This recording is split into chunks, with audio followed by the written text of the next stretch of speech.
Persuasion by Jane Austen. Chapter 13. The remainder of Anne's time at Uppercross, comprehending only 2 days, was spent entirely at the mansion house, and she had the satisfaction of knowing herself extremely useful there, both as an immediate companion, and as assisting in all those arrangements for the future, which, in Mr. and Mrs. Musgrove's distressed state of spirits, would have been difficulties. They had an early account from Lyme the next morning. Louisa was much the same. No symptoms worse than before had appeared.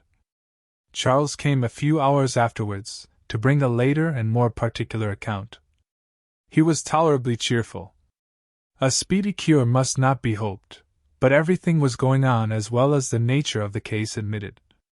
In speaking of the Harvilles, he seemed unable to satisfy his own sense of their kindness, especially of Mrs. Harville's exertions as a nurse. She really left nothing for Mary to do. He and Mary had been persuaded to go early to their inn last night. Mary had been hysterical again this morning. When he came away, she was going to walk out with Captain Benwick, which, he hoped, would do her good. He almost wished she had been prevailed on to come home the day before, but the truth was, that Mrs. Harville left nothing for anybody to do.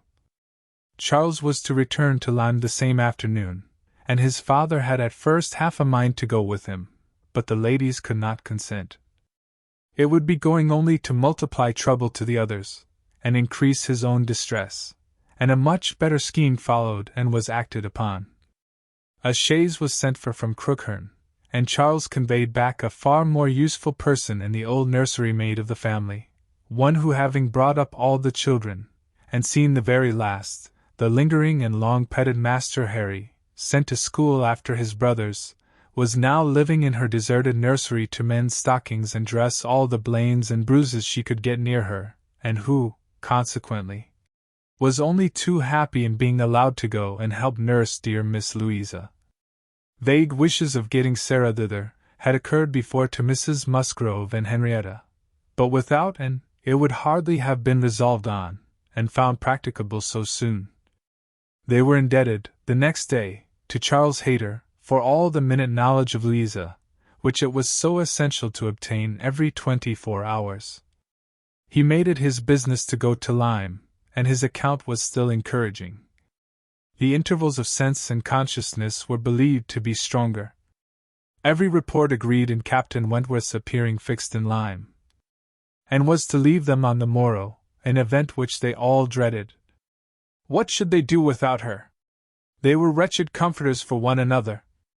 And so much was said in this way, that Anne thought she could not do better than impart among them the general inclination to which she was privy, and persuaded them all to go to Lyme at once. She had little difficulty. It was soon determined that they would go tomorrow, fix themselves at the inn, or get into lodgings, as it suited, and there remain till dear Louisa could be moved. They must be taking off some trouble from the good people she was with. They might at least relieve Mrs. Harville from the care of her own children, and in short, they were so happy in the decision, that Anne was delighted with what she had done, and felt that she could not spend her last morning at Uppercross better than in assisting their preparations, and sending them off at an early hour, though her being left to the solitary range of the house was the consequence.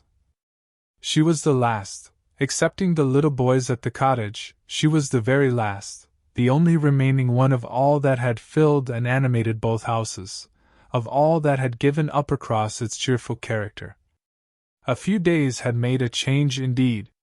If Louisa recovered, it would all be well again. More than former happiness would be restored. There could not be a doubt, to her mind there was none, of what would follow her recovery.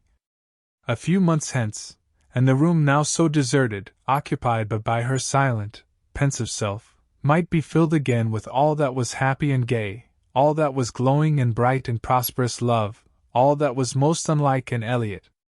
An hour's complete leisure for such reflections as these, on a dark November day, a small thick rain almost blotting out the very few objects ever to be discerned from the windows, was enough to make the sound of Lady Russell's carriage exceedingly welcome.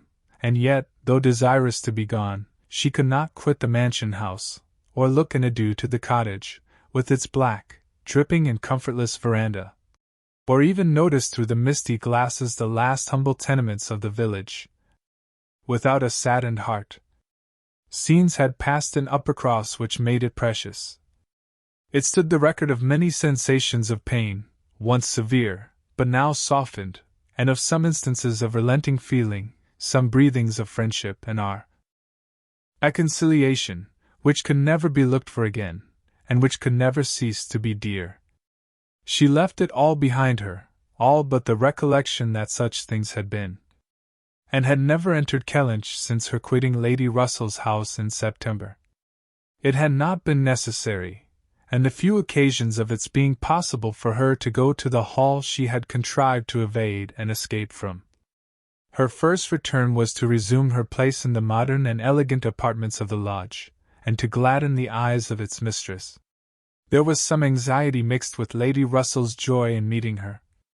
She knew who had been frequenting Uppercross, but happily, either and was improved in plumpness and looks, or Lady Russell fancied her so, and in receiving her compliments on the occasion, had the amusement of connecting them with the silent admiration of her cousin, and of hoping that she was to be blessed with a second spring of youth and beauty.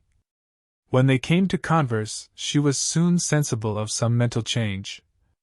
The subjects of which her heart had been full on leaving Kellynch, and which she had felt slighted, and been compelled to smother among the Musgroves, were now become but of secondary interest. She had lately lost sight even of her father and sister and Bath. Their concerns had been sunk under those of Uppercross, and when Lady Russell reverted to their former hopes and fears, and spoke her satisfaction in the house in Camden Place, which had been taken, and her regret that Mrs. Clay should still be with them, and would have been ashamed to have it known how much more she was thinking of Lyme and Louisa Musgrove, and all her acquaintance there. How much more interesting to her was the home and the friendship of the Harvilles and Captain Benwick, than her own father's house in Camden Place, or her own sister's intimacy with Mrs. Clay. She was actually forced to exert herself to meet Lady Russell with anything like the appearance of equal solicitude, on topics which had by nature the first claim on her. There was a little awkwardness at first in their discourse on another subject. They must speak of the accident at Lyme. Lady Russell had not been arrived 5 minutes the day before, when a full account of the whole had burst on her. But still it must be talked of, she must make inquiries, she must regret the imprudence, lament the result, and Captain Wentworth's name must be mentioned by both. And was conscious of not doing it so well as Lady Russell. She could not speak the name, and look straight forward to Lady Russell's eye, till she had adopted the expedient of telling her briefly what she thought of the attachment between him and Louisa. When this was told, his name distressed her no longer. Lady Russell had only to listen composedly, and wish them happy, but internally her heart revelled in angry pleasure, in pleased contempt, that the man who at 23 had seemed to understand somewhat of the value of an Elliot, should, 8 years afterwards, be charmed by a Louisa Musgrove. The first 3 or 4 days passed most quietly, with no circumstance to mark them excepting the receipt of a note or two from Lyme, which found their way to Anne, she could not tell how, and brought a rather improving account of Louisa. At the end of that period, Lady Russell's politeness could repose no longer, and the fainter self-threatenings of the past became in a decided tone. "I must call on Mrs. Croft. I really must call upon her soon. And have you courage to go with me, and pay a visit in that house? It will be some trial to us both." And did not shrink from it. On the contrary, she truly felt as she said, in observing, "I think you are very likely to suffer the most of the two. Your feelings are less reconciled to the change than mine. By remaining in the neighborhood, I am become inured to it." She could have said more on the subject, for she had in fact so high an opinion of the Crofts, and considered her father so very fortunate in his tenants, felt the parish to be so sure of a good example, and the poor of the best attention and relief, that however sorry and ashamed for the necessity of the removal, she could not but in conscience feel that they were gone who deserved not to stay. and that Kellynch Hall had passed into better hands than its owners. These convictions must unquestionably have their own pain, and severe was its kind, but they precluded that pain which Lady Russell would suffer in entering the house again, and returning through the well-known apartments. In such moments Anne had no power of saying to herself, "These rooms ought to belong only to us. Oh, how fallen in their destination! How unworthily occupied! An ancient family to be so driven away! Strangers filling their place!" No, except when she thought of her mother, and remembered where she had been used to sit and preside, she had no sigh of that description to heave. Mrs. Croft always met her with a kindness which gave her the pleasure of fancying herself a favourite, and on the present occasion, receiving her in that house, there was particular attention. The sad accident at Lyme was soon the prevailing topic, and on comparing their latest accounts of the invalid, it appeared that each lady dated her intelligence from the same hour of yestermorn, that Captain Wentworth had been in Kellynch yesterday, the first time since the accident, had brought, and the last note, which she had not been able to trace the exact steps of, had stayed a few hours and then returned again to Lyme, and without any present intention of quitting it any more. He had inquired after her, she found, particularly, had expressed his hope of Miss Elliot's not being the worse for her exertions, and had spoken of those exertions as great. This was handsome, and gave her more pleasure than almost anything else could have done. As to the sad catastrophe itself, it could be canvassed only in one style by a couple of steady, sensible women, whose judgments had to work on ascertained events, and it was perfectly decided that it had been the consequence of much thoughtlessness and much imprudence, that its effects were most alarming, and that it was frightful to think how long Miss Musgrove's recovery might yet be doubtful, and how liable she would still remain to suffer from the concussion hereafter. The Admiral wounded up summarily by exclaiming, "Aye, a very bad business indeed. A new sort of way this, for a young fellow to be making love, by breaking his mistress's head, is not it, Miss Elliot? This is breaking a head and giving a plaster, truly." Admiral Croft's manners were not quite of the tone to suit Lady Russell, but they delighted Anne. His goodness of heart and simplicity of character were irresistible. "Now, this must be very bad for you," said he, suddenly rousing from a little reverie, "to be coming and finding us here. I had not recollected it before, I declare, but it must be very bad. But now, do not stand upon ceremony. Get up and go over all the rooms in the house if you like it. Another time, sir, I thank you, not now. Well, whenever it suits you. You can slip in from the shrubbery at any time, and there you will find we keep our umbrellas hanging up by that door. A good place, is not it?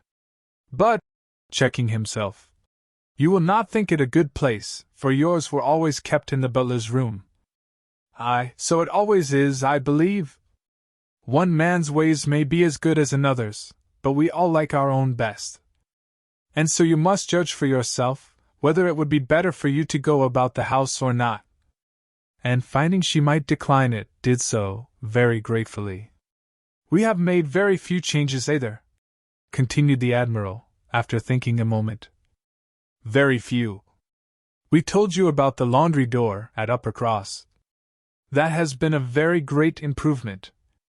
The wonder was, how any family upon earth could bear with the inconvenience of its opening as it did, so long.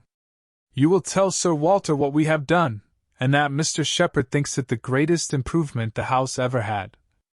Indeed, I must do ourselves the justice to say, that the few alterations we have made have been all very much for the better. My wife should have the credit of them, however. I have done very little besides sending away some of the large looking-glasses from my dressing-room, which was your father's. A very good man, and very much the gentleman, I am sure, but I should think, Miss Elliot," looking with serious reflection, "I should think he must be rather a dressy man for his time of life. Such a number of looking-glasses! Oh, Lord! There was no getting away from oneself. So I got Sophie to lend me a hand, and we soon shifted their quarters, and now I am quite snug, with my little shaving glass in one corner, and another great thing that I never go near. And, amused in spite of herself, was rather distressed for an answer, and the Admiral, fearing he might not have been civil enough, took up the subject again, to say, "The next time you write to your good father, Miss Elliot, pray give him my compliments and Mrs. Croft's, and say that we are settled here quite to our liking, and have no fault at all to find with the place. The breakfast-room chimney smokes a little, I grant you, but it is only when the wind is due north and blows hard, which may not happen 3 times a winter. And take it altogether, now that we have been into most of the houses hereabouts, and can judge, there is not one that we like better than this. Pray say so, with my compliments. He will be glad to hear it." Lady Russell and Mrs. Croft were very well pleased with each other, but the acquaintance which this visit began was fated not to proceed far at present, for when it was returned, the Crofts announced themselves to be going away for a few weeks, to visit their connections in the north of the county, and probably might not be at home again before Lady Russell would be removing to Bath. So ended all danger to and of meeting Captain Wentworth at Kellynch Hall, or of seeing him in company with her friend. Everything was safe enough, and she smiled over the many anxious feelings she had wasted on the subject.